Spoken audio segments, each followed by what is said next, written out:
Hi, I'm Mark Livingston. I'm a seminarian here at Our Lady of Sorrows Catholic Church in Farmington.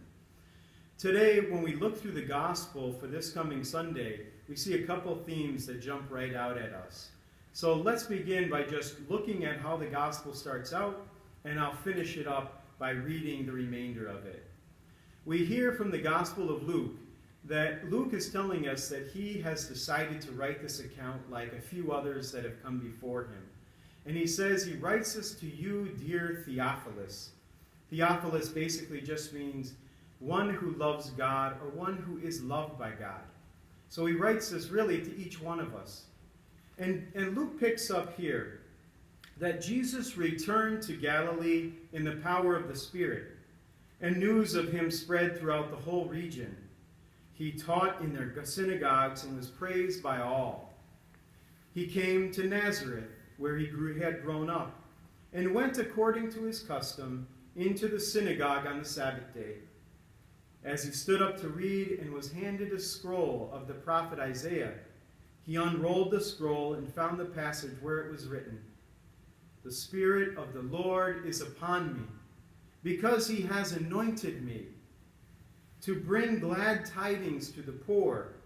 He has sent me to proclaim liberty to the captives and recovery of sight to the blind, to let the oppressed go free, and to proclaim a year acceptable to the Lord." Rolling up the scroll, he handed it back to the attendant and sat down. And the eyes of all in the synagogue looked intently at him. He said to them, "Today this scripture passage is fulfilled in your hearing." Jesus came then to give glad tidings to the poor, set captives free, sight to the blind, and for the oppressed to go free.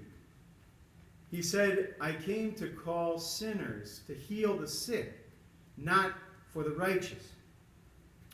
Jesus, we're left today after reading this gospel and reflecting on it with a question.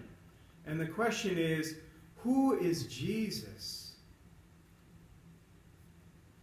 What he read here from Isaiah is actually from Isaiah 61, if you want to look it up.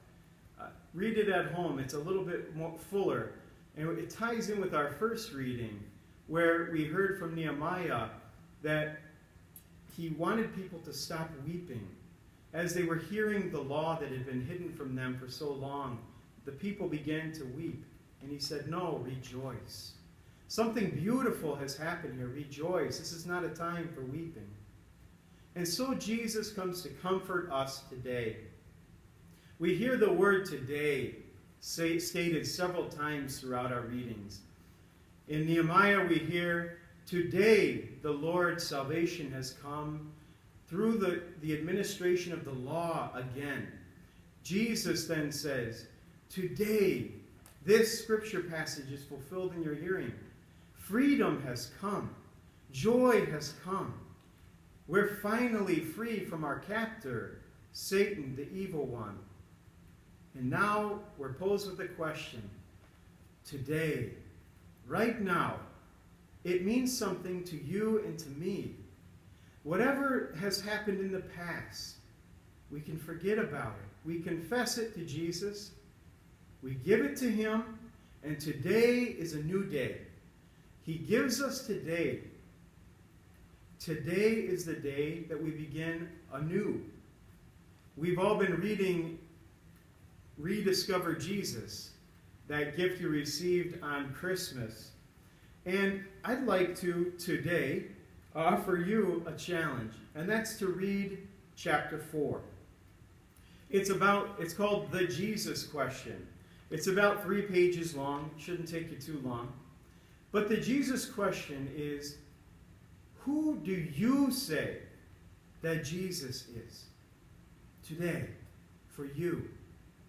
Has he really come to set you free? Is it just some kind of nice story that we read about, something we just go to every Sunday?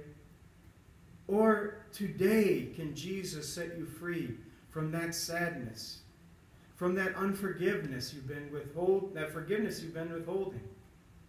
Or Is he the person, the God-man, who can give you freedom and joy forever? This is your question and your challenge today. Who do you say that Jesus is?